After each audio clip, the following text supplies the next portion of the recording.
Europe 1. Votre matinale info du week-end.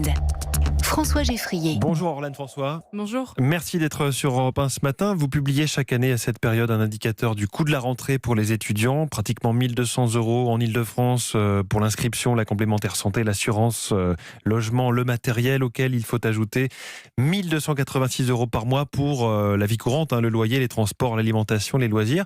Au total, ça fait une hausse de 2% par rapport à l'année dernière. D'où vient cette hausse ? Alors, quand on regarde un petit peu le détail des chiffres, on a principalement une forte hausse au niveau des frais de vie courante. Donc, c'est des frais que les étudiants auront à débourser tout au long de leur année, et notamment des frais au niveau du loyer. Premièrement, on a un loyer qui est en très forte augmentation depuis plusieurs années maintenant, mais c'est vrai que cette année, notamment en région, on a une très forte augmentation de plus de 3%. En dehors de l'Île-de-France, voilà, on a quasiment plus 3% d'augmentation sur les loyers. Donc c'est vrai que c'est une hausse très importante, sachant que le loyer représente à peu près 50%. Quasiment du budget d'un étudiant mensuellement. Donc c'est des dépenses qui sont impressionnantes, qui ne cessent d'augmenter d'année en année. Et on a une très forte augmentation également sur les complémentaires santé. Complémentaires santé, où depuis 10 ans maintenant, on observe des augmentations croissantes. Et encore aujourd'hui, on a une très forte augmentation, et ce qui ne permet pas à chaque jeune aujourd'hui d'accéder aux soins. Et du coup, beaucoup de jeunes se privent de l'accès aux soins et mettent leur santé en danger à cause de ces prix qui ne cessent de flamber au final. Sur les loyers, il y a effectivement cette tension plus particulièrement hors de l'Île-de-France. Qu'est-ce qui peut être fait en la matière ?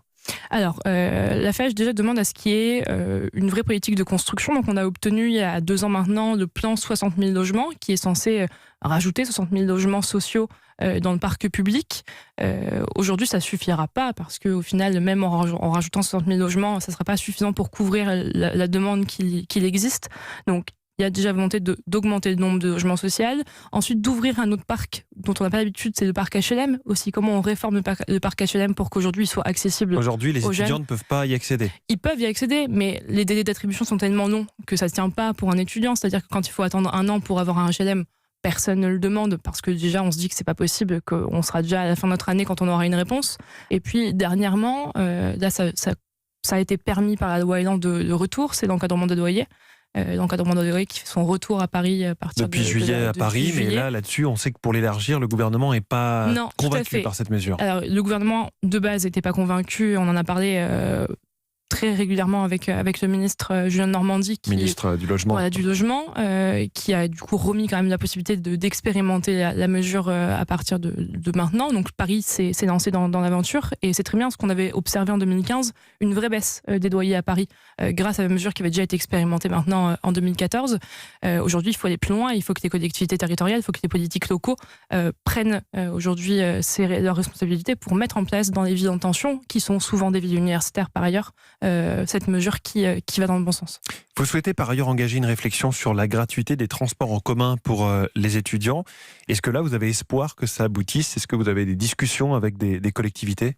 Alors, chacune de nos fédérations territoriales est en discussion très régulièrement avec les collectivités, mais malheureusement, le poste du transport, c'est souvent des postes qui ont du mal à diminuer. On a de plus en plus de hausse au niveau des tarifications d'abonnement au transport en commun.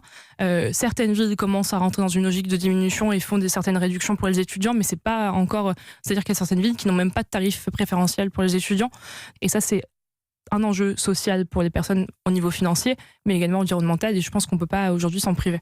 Alors, je le disais dans votre étude, vous avez tout décortiqué, vous avez même calculé la hausse du ticket de rue, le restaurant universitaire de 5 centimes. Est-ce que même 5 centimes, c'est une hausse qui est significative dans le budget d'un étudiant ? Ça fait quand même une hausse qui peut paraître des fois insignifiante, mais qui au final, nous, quand on côtoie les jeunes... par rapport à 1 200 €, voilà, que vous par rapport à 1 200 estimez par mois, €, on se dit, au final, 5 centimes par jour en plus, pendant 5 jours sur un mois, c'est pas énorme. Au final, quand on regarde aujourd'hui, on est sur le terrain et on fait face à des jeunes qui sont dans une grande précarité, notamment grâce à nos agorés. Donc, c'est des épiceries sociales et solidaires où on permet à des jeunes aujourd'hui qui n'ont très peu de moyens de manger avec des tarifications très très avantageuses, et on calcule au final l'accès à cet agoré par rapport au reste à vivre. Aujourd'hui, notre calcul, c'est 7 € par jour en reste à vivre, et on a des centaines d'étudiants, des milliers d'étudiants qui en France ont moins de 5 euros ou moins de 2 euros pour vivre et pour manger chaque jour. Donc 5 centimes par jour pendant une semaine, ça fait beaucoup au final. Beaucoup d'étudiants ont des petits boulots à côté. Les étudiants représentent 57% des travailleurs des plateformes, notamment les sites et applications de livraison de repas comme Uber Eats ou Deliveroo. Vous dénoncez une forme nouvelle de précarité. En même temps, on ne peut pas leur interdire d'exercer ces jobs. Au final, quand on décortique un petit peu la façon où les conditions de travail de ces travailleurs, qui sont souvent du coup des travailleurs indépendants, on se rend compte que ça ressemble plus à du salariat caché qu'à du travail indépendant. Et nous, c'est ces conditions de travail qu'on dénonce. La question aussi de la sécurité de l'emploi, qui n'est pas très très forte. La question de la cotisation sociale, au final, combien on cotise, etc. pour notre retraite, qui est quasiment inexistante. Donc c'est un travail très précaire qui met des jeunes dans des situations parfois compliquées parce qu'au final, les horaires, elles sont pas tellement libres et au final, on a des jeunes qui travaillent de plus en plus pour se faire de plus en plus d'argent et qui décrochent au fur et à mesure de leurs études.